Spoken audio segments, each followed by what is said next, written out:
Hey, what's up there, YouTubers? It's me again, Brian, aka Gamer55551, and I am back with a video review. And for this review, I'm going to be actually reviewing my first Apple Arcade game, and that one's going to be on the World of Demons, the new one from Platinum Games, which was actually surprisingly their so-called surprise 5th announcement as part of their Platinum 4. Plus, I want to give my thoughts on the streaming service Paramount.to. And if you're interested in any gameplay footage, assuming you're watching this on YouTube, I'll have a link down in the description down below, or you could click on the card that will appear up on this video. Back in 2019, though, Apple announced what was basically their Apple Arcade. This was basically their gaming subscription service, and the whole concept and the idea was to be that these would be games that will have like no microtransactions, no, like loot boxes or in-game advertising or anything like that. These were supposed to be like original titles and all that.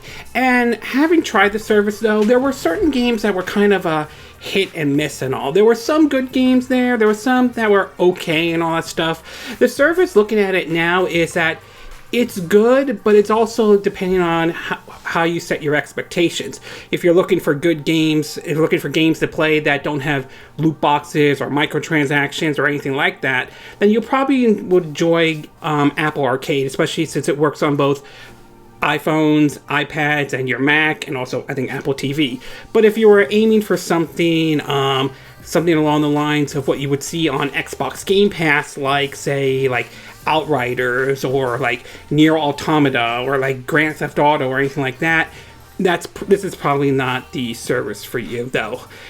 But still, we saw some developers, including some big-time developers, bring some games over. Square Enix with I think something Various Stories. Apologize if I'm not saying the name correctly. Capcom with that scuba diver game that eventually made its way over to the Nintendo Switch.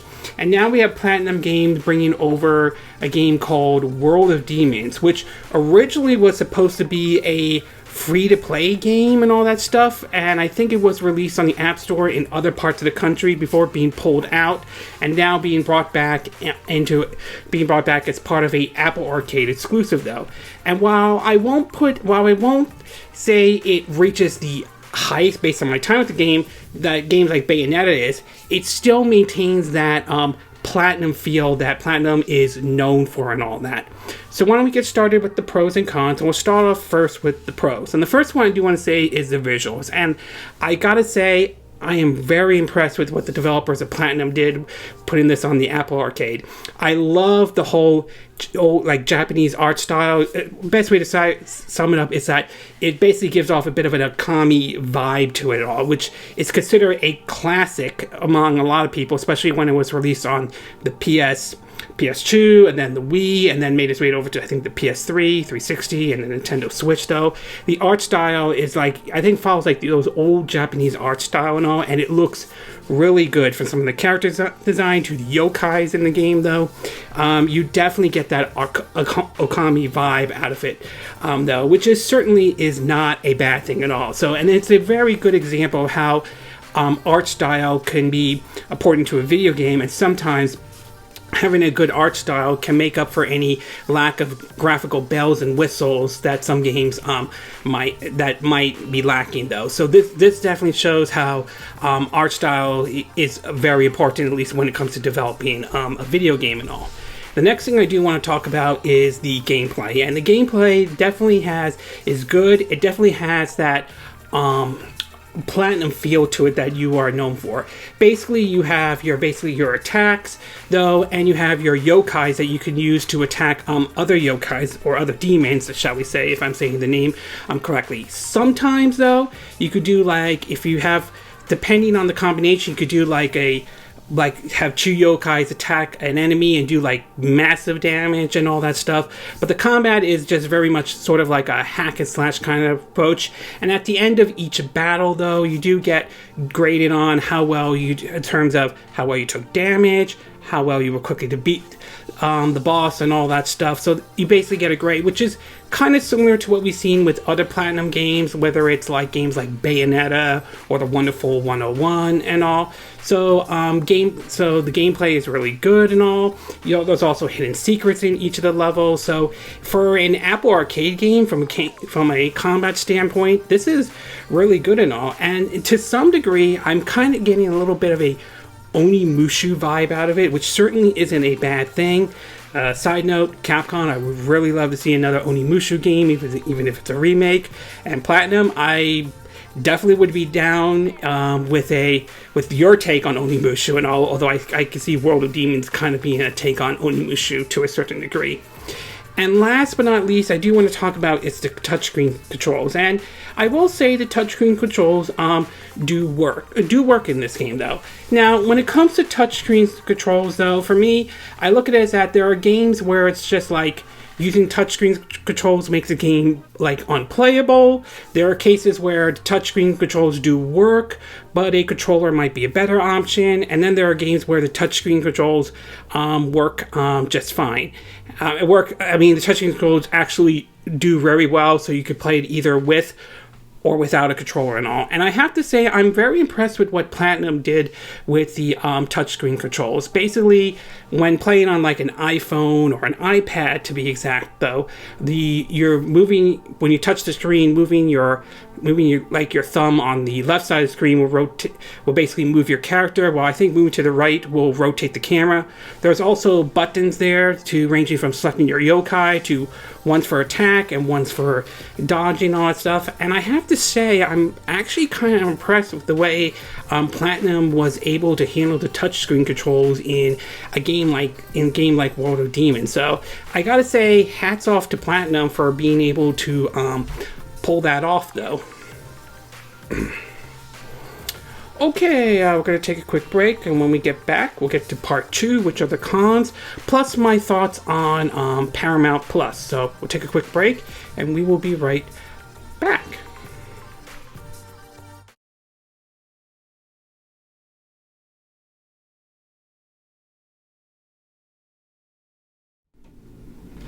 Okay, and we are back with part 2 of our video review of World of Demons on Apple Arcade. So now that I gave you the pros, why don't we get started with the cons? And there are only 3 cons I can really think of in regards of my time with World of Demons, though. We'll start off first with the controls. Now, as I mentioned before, I thought the touchscreen controls do work, and they do, and I do have to give Platinum credit for how they were able to pull it off and all. That said, though, I do feel the controls in World of Demons falls in the category of, while the touchscreen controls do work, using a real controller is a better option. And I do think using a real controller works best for a game like this, especially when it evolves ranging from a hack and slash to sort of timing your dodge when you're trying to, perform trying to dodge an enemy and so forth, though. So when it comes to controls, though, I just feel using a real controller is better. I grew up, during, the whole NES era and so forth, and I just find using an actual controller with buttons on it, it responds better than simply using the touch screen, though. At least that's my view and all. I know some people enjoy using the touch screen, and that's fine and all that stuff, but I just personally prefer a controller over a touchscreen any day. So don't get me wrong, though. Like I said, touchscreen controls work just fine, though. But this is one of those games where using an actual controller is a better option, though. The next thing I do want to talk about is the level design in the game. And I will say the level designs are good, along with the art style of the game. As I mentioned, the Okami art style and all that stuff.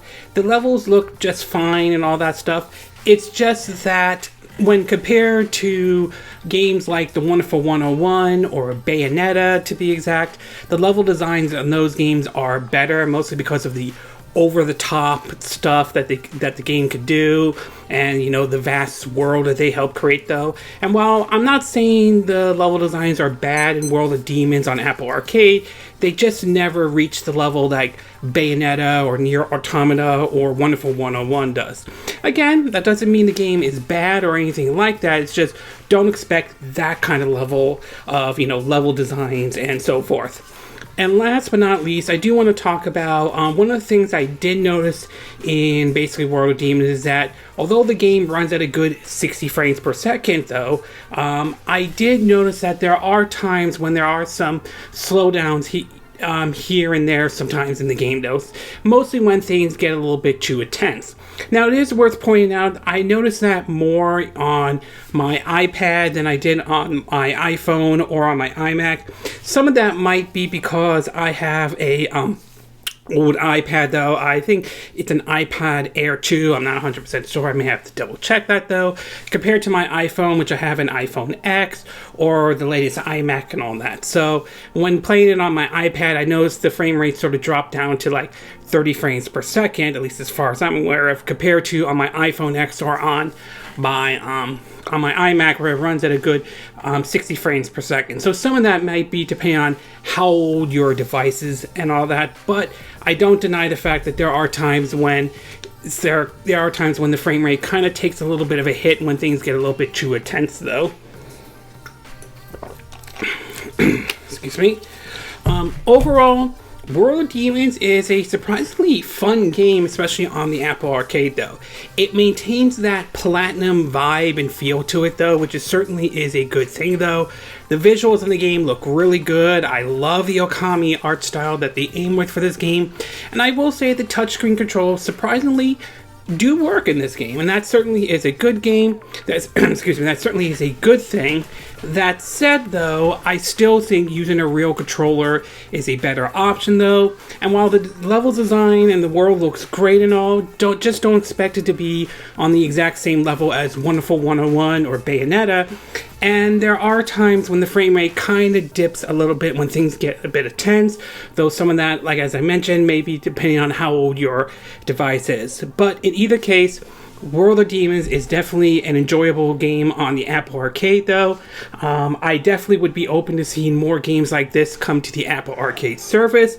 As for whether or not World of Demons will appear on other platforms or not, it remains to be seen, and whether or not what kind of exclusivity Platinum may have signed with Apple to have it on the Apple Arcade, though. So it's possible we could see it appear on other platforms, like what we saw with Oceanhorn 2, or I think that diving submarine game that Capcom did. So it's definitely not out of the realm of possibility. We could see it come to, say, like the Nintendo Switch or other platforms and all that. But for right now, it's only available on the Apple Arcade at this time. And if you have Apple Arcade, though, it is one I would recommend you take a look at, though, especially if you're a fan of Platinum games and all. And I certainly would be open to seeing more games like World of Demons appear on the Apple Arcade service. Okay, before I end this video, I do want to give my thoughts on the Paramount Plus, the new subscription service that Paramount has put out. Now, I'm sure most of you noticed that we've seen a lot of subscription service lately. One of the most famous one is Disney Plus, and how well that's been doing, courtesy of stuff like The Mandalorian, and of course WandaVision, and Captain Winter Soldier, and Captain Falcon. Or Falcon Winter Soldier, my bad though. But we've also seen stuff like HBO Max, and now Paramount launched theirs with Paramount Plus. And I will say, Paramount Plus isn't bad or anything like that. Basically, it was originally, I think, CBS All Access, and now it's become, obviously, with Paramount Plus. And there are different varieties of shows available, ranging from shows from Nickelodeon, like Rugrats and Ren and Stimpy, all the way to some of the shows like the CBS All Access, now part of Paramount Plus, The Stand, to Star Trek Picard and Star Trek Discovery. So there is definitely a lot of the shows, especially those originally that were part of CBS All Access, now part of Paramount Plus, which certainly is a good thing, along with a lot of the movies, including the SpongeBob SquarePants movie that apparently was supposed to be in theaters, but because of the whole coronavirus situation, now we have it on Paramount Plus. The one problem I have with Paramount Plus, and the one issue I have with it, is that I have yet to see, at least based on my time with it, anything that allows you to save like a show or anything like that, compared to something like what Disney Plus does, or Hulu or Amazon Video, where you can, when you sign up and all that stuff, there is basically like your shows and everything that you could save and all, but you can't really do that for something with Paramount Plus at this time. Maybe that will change over time though, but for right now, you can't really do anything like that. And one thing that I also want to point out is that Paramount Plus does have the option of either doing a monthly payment or a yearly payment, though. I think there are two monthly payments. One is $5.99 a month, while the yearly payment, I believe it's like $100, which I believe that was what Amazon Instant Video does. So it's nice that they offer different payments compared to what I think Disney Plus does, or I believe what HBO Max does. So whatever works with you the best, though. If you're interested in getting Paramount Plus, you got some options to do a monthly payment or a yearly payment, though. But it is worth pointing out the yearly payment, I believe, gives you ability to download episodes or anything like that, which seems sort of a bit not really 100% sure about that approach that Paramount is doing. But either way, Paramount Plus, not bad though. It's and I certainly like some of the paying options that they have, and plus a lot of the shows there are really neat though. It's just that the ability to sort of save like a show or anything like that, that option is not available at this time. I hope that changes over time, but for right now it isn't available. But either way, I would say Paramount Plus is definitely not bad as far as a brand new streaming service goes. Okay, this concludes my video review of World of Demons on Apple Arcade and my thoughts on Paramount Plus and all that. So, and again, these are my opinion. What are yours? What are your thoughts on World of Demons, though? Have you played the game yet? Do you have Apple Arcade? Do you think it's a very good Apple Arcade game? And do you think we should see more games like that on the Apple Arcade service? And what are your thoughts about Paramount Plus? Do you think Paramount Plus is off to a good start? Do you like what the shows that and movies that they're offering right now? Do you like the subscription service approach that they are taking at this moment? Do you agree with what I said in this video? Do you disagree? Do you have a difference of opinion? As always, and assuming you're watching this on YouTube, sound off on the comment section below. Let me know what you think. And if you like this video, I do hope you hit the like button. I would appreciate it. And I hope you do subscribe to my YouTube channel. If you do, make sure you hit the bell icon for notifications of any new videos I put up. Also, feel free to share this video if you want to, and feel free to donate to my channel if you like. You could do it through PayPal Me or Patreon. Links will be in the description of this video if you are watching this on YouTube. And I will see you again next time when I do another video. Hopefully that'll be soon. Until then, from Southern California, I wish you all a good day then. Bye.